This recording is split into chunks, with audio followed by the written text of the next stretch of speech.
Should your podcast episodes have a consistent length?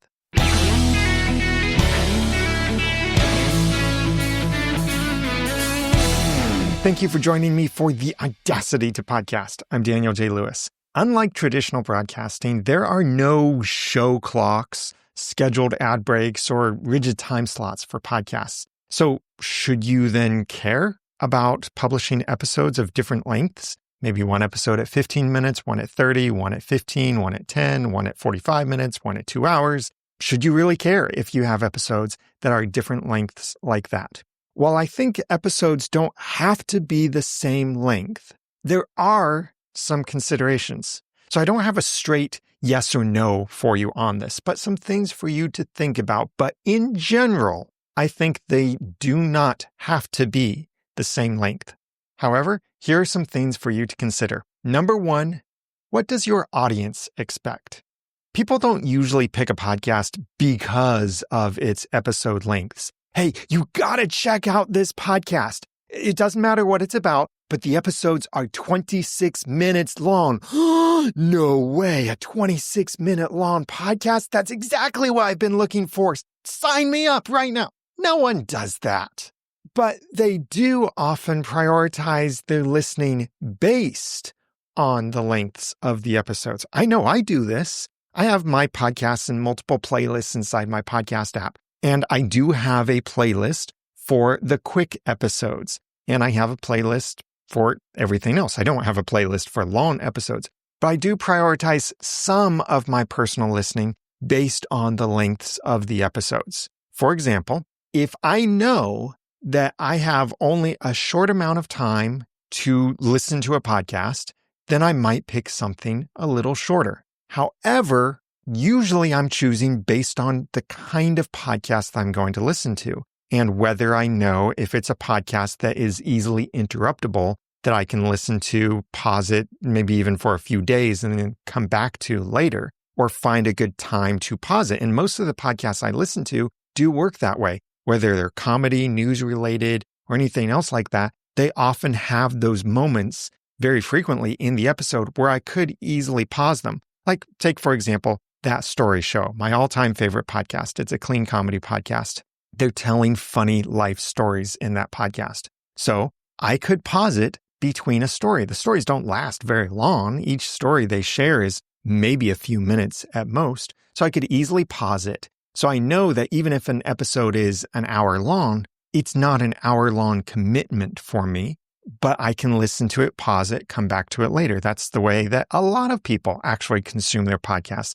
So don't believe this whole thing of, oh, the average commute is 25 minutes, and therefore you must make your episodes 25 minutes or shorter. No, instead think of it as make sure your episodes are interruptible or pausable at different points, regardless of how long it is. So other people may intentionally save long podcasts for road trips, chores, or non-focused work, but they might be quicker to listen to shorter podcasts. So this isn't saying you have to do short or you even have to do consistent. It's just something to think about.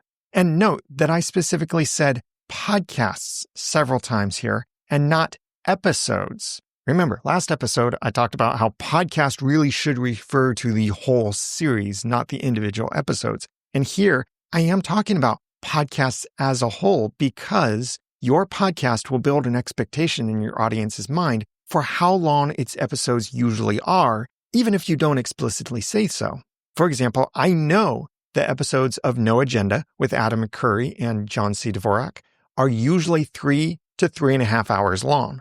That doesn't keep me from listening to them, though. In fact, they published an episode today on the day that I'm recording this episode of my podcast. I haven't started listening to it yet, but I know I'm going to start listening. I have waterproof earbuds, so I listen to podcasts in the shower, and I'm looking forward to starting to listen to that episode as soon as I get in the shower, and I'll be listening to it as well tomorrow. I also know that episodes of Dan Carlin's Hardcore History are of varying lengths, but almost always very long and very in-depth, not very interruptible, but very worth it. Even if you don't really like history, sometimes his stories and the way he tells the information is so good, you just get enraptured in the story. And I know that Ask the Podcast Coach with Dave Jackson and Jim Collison, those episodes are usually about 90 minutes long. But none of these shows have made any promises about how long they are. The audience might have come to expect something, and your audience might expect pressing play on any episode of your podcast will be some level of commitment for an approximate amount of time, whatever that is that they're expecting. And remember, too, that a lot of people listen at faster speeds. So even if it's a 30-minute episode, that might be 15 or 10 minutes to them based on how they play it. So don't worry so much about the actual time. Worry about the value. Nonetheless, significantly differing from whatever that normal is that you have, if you have a norm, that might sort of crack their expectations a little. And I say crack because not completely break their expectations or dash their hopes or anything like that, but just maybe a little crack in it, just a little. It could leave them disappointed or frustrated, depending on how long or how short or what they expect or hoped for from the episode. So think of it this way. If you've made a promise to your audience, then always strive to keep it. For example, The Newsworthy with Eric and Mandy promises episodes to be about 10 minutes long, and they are. 1 Minute Podcast Tips with Danny Brown gives podcasting tips in about a minute, wrapped with some other stuff, which is why episodes are usually 2 to 3 minutes long. But he does share a tip in about a minute. And the original version of The Way I Heard It with Mike Rowe promised mysteries, quote, for the curious mind with a short attention span, unquote. And I miss the original show. But remember that your audience expects an experience more than they expect an amount of time. I think it's okay to break from your audience's typical time expectations, but still deliver the experience that they want from your podcast. The laughter, the education, the inspiration, the help, the encouragement, the relationships, the conversation, informing them of current events, whatever it is that experience they come to your podcast for, make sure you are delivering on that experience, however long the episode is. Number 2, don't force a length. Perhaps the worst reasonable thing you could do in your podcast, and I say reasonable there because there are lots of horrible things you could do in your podcast, but they're not reasonable that you might actually do them. So that's why I'm saying this is the worst reasonable thing you could do in your podcast, is to force it to be a particular length. Because think of it as if you've recorded much longer and you're trying to force it down to a shorter length. Well, that could mean cutting out great content just to make it shorter. Or, what I think is even worse, it could mean filling the episode with stuff that wastes your audience time just so your episode can be longer. And I will confess, I've done that before. And I did it on the worst possible podcast to do it with, my comedy podcast that I used to host. I felt like the episodes needed to be an hour long. And I remember a couple of times trying to force the episode to be longer because it seemed like we got through our funny stuff way too quickly and we should have been done. We should have just ended it. That extra amount of time was not all that funny. Yeah, there were a few extra laughs in there, but it's nothing that we had to include in it. In fact, I think the episodes could have been better if we didn't try to make it longer in those particular cases that I'm thinking of. TV shows have to do this because they have to fill that time slot.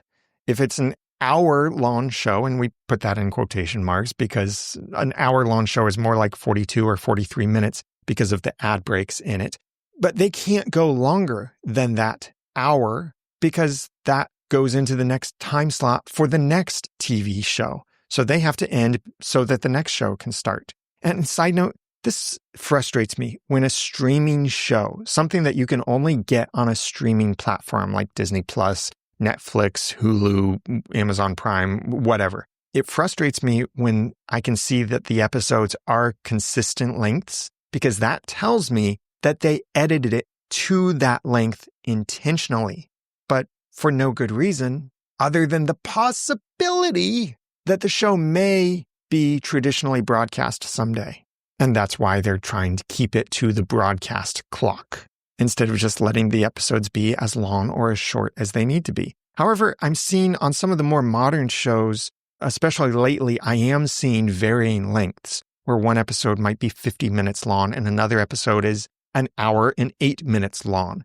And there's no way that you can fit an hour and 8 minutes into a 1 hour time slot. So that lets me know that maybe then they're not cutting out good stuff. And as I'm saying this, you can probably already remember episodes of your favorite TV shows that felt longer than they should have been, or maybe episodes that felt shorter than they should have been.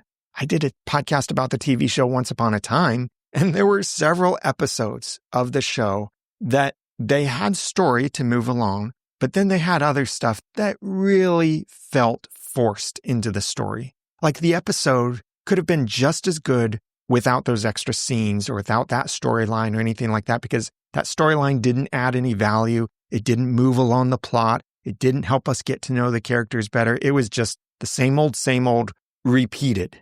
But your podcast doesn't have to have those restraints. Even if your description says your episodes are usually about 30 minutes, and by the way here, usually is a great word to use, because then you're letting them know this is what it usually is, but it might be different sometimes. So even if your description says that your show is usually a certain amount of time, your audience will never hate you for giving them back their time. And that's what you can often do when you're publishing a shorter episode that's at least shorter than they expected. You've probably noticed that as I've gotten better with the Audacity to podcast, my episodes have gotten shorter. I think part of that is the result of more preparation that I do now compared to before, and thus less directionless talking, even though I do still go on tangents, like I've gone on a couple tangents in this episode that I didn't plan for. But I actually feel better when I publish shorter episodes because I know that means you have more time to take action, or because you're a podcaster, and probably I can assume you listen to a lot of podcasts yourself. If I publish a shorter episode, it means that you have more time to listen to other episodes that you also want to listen to. So I'm giving you back some of your time when I publish a short episode. And when I publish those short episodes, it also tells me that I didn't waste your time, or at least not very much of it. But some topics simply require me to share more information, and thus they end up longer. I would so much rather do a longer episode to give you all of the information you need than shorter split episodes. And after doing this for 15 years and now more than 400 episodes, I've never received a single complaint about having inconsistent lengths of my episodes. And I think a big reason for that is because my content is educational, and thus people don't mind it when it's shorter, but also because they might have come to expect varying lengths. Number 3, should you mention the difference in length?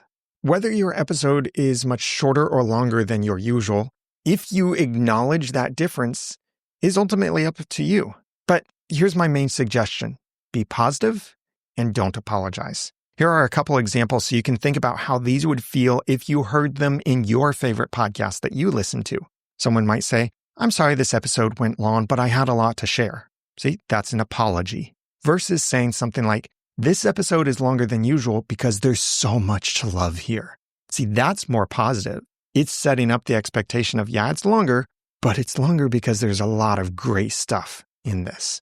And even without using the word but in there. Or another example, sorry this was shorter than usual. Again, that's an apology. Versus saying something like, yes, this was shorter. Now you have more time to take action. Or you could say nothing at all.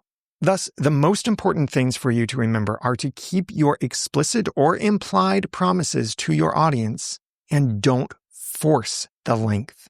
A quick glance over at the Community Corner. Thanks for the streaming support totaling 113 Satoshis from Randy Black. And I'm pleased to say that I will be speaking at Podcast Movement 2025 in Dallas, Texas, and I would love for you to come to my session. I'll be presenting what you need to know about Podcasting 2.0 Wednesday morning in the Expo Hall. I don't really like that it's in the Expo Hall, but hey, maybe I'll get more people in the session for that and we can build up some enthusiasm. So if you come and sit in the audience, please cheer, please clap, please laugh loudly, make it so that people want to be there with you too. And I hope to see you in the audience. And there will be another session with the Podfather, the creator of podcasting and creator of Podcasting 2.0, Adam Curry, will also be speaking later on that same day. So our sessions are going to kind of build upon each other. Mine will be more the what you need to know, kind of why this matters, how to get started. His will probably focus more on the practical side, as well as why was this even created in the first place? So some of the behind the scenes stuff, as well as maybe demonstrating what some of the features do.